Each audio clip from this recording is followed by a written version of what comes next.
نحمدہ و نصلی علی رسولہ الکریم اما بعد۔ میرے محترم بھائیوں اور بزرگوں اور عزیز ساتھیوں، آج میں آپ حضرات کے سامنے رمضان اور غلط فہمیاں اس عنوان پر بات کرنے جا رہا ہوں۔ دیکھیے، ہمارے معاشرے کے اندر رمضان کے اندر کچھ غلط فہمیاں اور کچھ خامیاں ہیں، میں نے اس کو جمع کیا ہے، محفوظ کیا ہے، جس کو آپ حضرات کے سامنے بیان کرنے جا رہا ہوں۔ دیکھیے، بعض لوگ کہتے ہیں کہ روزے کی حالت میں انجیکشن نہیں لگوانا چاہیے، اس سے روزہ ٹوٹ جاتا ہے۔ یہ بالکل غلط بات ہے، اس سے روزہ نہیں ٹوٹتا۔ ہاں، اگر کوئی بندہ انجیکشن بلا ضرورت لگوا رہا ہے، جیسے مثال کے طور پر انرجی کے لیے، طاقت کے لیے، ویسے ہی لگوا رہا ہے، ضرورت بھی نہیں ہے، انرجی کے لیے لگوا رہا ہے، تو اس سے روزہ مقروء ہو جائے گا۔ دوسرے یہ کہ بعض لوگ کہتے ہیں کہ روزے کی حالت میں خون کسی کو خون نہیں نکلوانا چاہیے اور خون لینا بھی نہیں چاہیے بدن کے اندر۔ حالانکہ یہ بات بھی غلط ہے، بعض لوگ کہتے ہیں روزہ ٹوٹ جاتا ہے، یہ بالکل غلط بات ہے، اس سے روزہ نہیں ٹوٹتا، نہ خون دینے سے نہ خون لینے سے۔ تیسرا مسئلہ یہ ہے کہ بعض لوگ یہ کہتے ہیں کہ اگر کوئی شخص صبح ساجد سے پہلے سحری کے وقت کوئی شخص اٹھا اور اس کے بعد اس نے پان کھایا، پان کھانے کے بعد کلی وغیرہ ساری چیزیں اس نے کر لی، اب صبح صادق کے بعد اگر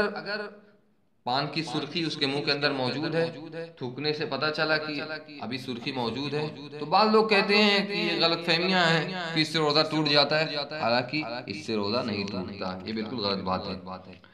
اسی طرح بعض لوگ یہ سمجھتے ہیں کہ الٹی سے روزہ ٹوٹ جاتا ہے، چاہے تھوڑی الٹی ہو چاہے زیادہ الٹی ہو،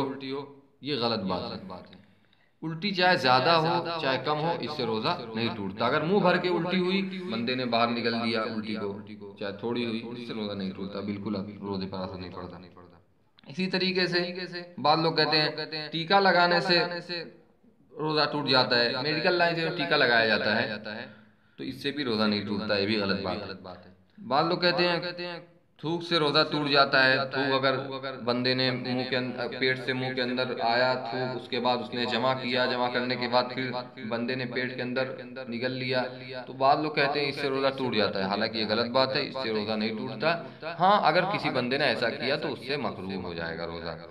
اور اسی طریقے سے تھوک کے سلسلے میں بعض لوگ یہ سمجھتے ہیں کہ بعض لوگ یہ کہتے ہیں کہ اگر وضو کسی بندے نے کیا، اب وضو کرنے کے بعد اب جو پانی اس کے اندر رہ گیا، اگر تھوک کے ساتھ اس نے اپنے اندر نگل لیا تو اس کا روزہ ٹوٹ جائے گا، حالانکہ یہ غلط بات ہے۔ بلکہ اگر کسی بندے نے وضو کیا اور وضو کرنے کے بعد اس نے وضو مکمل کرنے کے بعد اس نے ایک مرتبہ تھوک دیا، اب اس کے بعد جو پانی اندر منہ کے اندر ہے، اب اگر وہ حلق کے اندر چلا گیا، حلق کے اندر وہ لے گیا، تو اس سے کوئی فرق نہیں پڑے گا روزے پر، لیکن ایک مرتبہ تھوک لینا چاہیے، کلی کرنے کے بعد ایک مرتبہ تھوک لینا چاہیے۔ اور اسی طریقے سے تراویح کے سلسلے میں بعض لوگ یہ سمجھتے ہیں کہ تراویح کے اندر، رمضان المبارک کے اندر، تراویح کے اندر قرآن کریم کا ختم کرنا سنت مؤکدہ ہے اور یہ لازم اور ضروری ہے۔ سنت مؤکدہ نہیں بلکہ لازم اور ضروری سمجھتے ہیں کہ ضروری ہے ختم کرنا، نہیں ختم کرنے کے گنہگار ہوں گے، حالانکہ یہ غلط بات ہے۔ تراویح پڑھنا یہ سنت مؤکدہ ہے، قرآن کا پڑھنا یہ صرف سنت ہے۔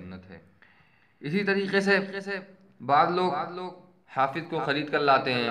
میں خرید کر اس لیے کہہ رہا ہوں کہ بعض لوگ ایسا کرتے ہیں، حافظ کو لائے، اس سے طے کیا کہ 3 دن میں آپ کو پڑھانا ہے، کتنا پیسہ لیں گے، تو حافظ صاحب نے کہا کہ میں 20,000 لوں گا، 30,000 لوں گا۔ اسی طریقے سے 6 دن 10 دن متعین کر لیتے ہیں لوگ، اور 3 دن 6 دن 10 دن اسی طریقے سے قرآن مکمل کر لیتے ہیں تراویح کے اندر۔ پھر اس کے بعد لوگ یہ سمجھتے ہیں بس تراویح ختم ہو، اب ہم 10 دن پڑھ لیے، 3 دن میں پورا قرآن سن لیے، اب تراویح ختم، اب تراویح ہمیں نہیں پڑھنا، حالانکہ یہ بات بھی بالکل غلط ہے۔ تراویح پورے مہینے پڑھنی چاہیے، جب تک عید کا چاند نظر نہ آئے تب تک تراویح ختم نہیں ہو سکتی، بلکہ قرآن کریم اگر مکمل ہو گیا، قرآن مکمل ہوتا ہے، تراویح مکمل نہیں ہوتی۔ اسی طریقے سے بعض لوگ یہ سمجھتے ہیں کہ نمک سے افطار کرنا یہ سنت ہے، یہ بھی غلط بات ہے، بلکہ تر کھجور کے ساتھ یا پانی سے، دودھ سے آدمی افطار کر لے، یہ سنت ہے، لیکن نمک کے ساتھ افطار کرنا یہ سنت نہیں ہے۔ اور اگر تر کھجور نہ ملے تو کھجور سے کر لے، نمک کی فضیلت یہ کہیں سے ثابت نہیں ہے۔ اسی طریقے سے بعض لوگ اذان کے بعد بھی نہیں کھاتے، غروب ہو گیا ہے، غروب آفتاب ہو گیا ہے، اذان بھی ہو رہی ہے، بعض لوگ کھاتے نہیں، کہتے ہیں جب اذان مکمل ہو جائے گی تب کھائیں گے، یہ بھی غلط طریقہ ہے، جبکہ اللہ کے نبی صلی اللہ علیہ وسلم نے فرمایا امت خیر پر رہے گی جب تک کہ وہ افطار میں جلدی کرے گی، اور بھی بہت ساری حدیث ہیں کہ امت کی بھلائی اس میں ہے کہ وہ افطار میں جلدی کرے، اور اللہ کا محبوب، اللہ تعالیٰ کے نزدیک سب سے محبوب بندہ وہ ہے جو افطار میں جلدی کرے۔ اسی طرح بہت ساری حدیثیں ہیں۔ تو اب اگر اذان ہو گئی ہے تو افطار کر لینا چاہیے، اب اس کے اندر بھی کوئی تاخیر کر رہا ہے تو وہ بندہ کیا ہے، سنت کی خلاف ورزی کرنے والا ہوگا۔ اسی طریقے سے بعض لوگ یہ سمجھتے ہیں کہ تیل لگانے سے، آنکھ میں سرما لگانے سے روزہ ٹوٹ جاتا ہے، حالانکہ یہ بھی غلط بات ہے، تیل لگانے سے روزہ نہیں ٹوٹتا، کیونکہ تیل لگانے سے نہ وہ تیل ڈائریکٹ پیٹ کے اندر جاتا ہے، نہ وہ دماغ کے اندر جاتا ہے، یہ غلط بات ہے۔ اور اسی طریقے سے بعض لوگ کہتے ہیں کہ سرما نہیں لگانا چاہیے، سرما لگانے سے بھی روزہ نہیں ٹوٹتا، کیونکہ اللہ کے نبی صلی اللہ علیہ وسلم، حدیث ہے اکتحل رسول اللہ صلی اللہ علیہ وسلم وہو صائم، کہ نبی اکرم صلی اللہ علیہ وسلم نے سرما لگایا اس حال میں کہ نبی اکرم صلی اللہ علیہ وسلم روزے سے تھے۔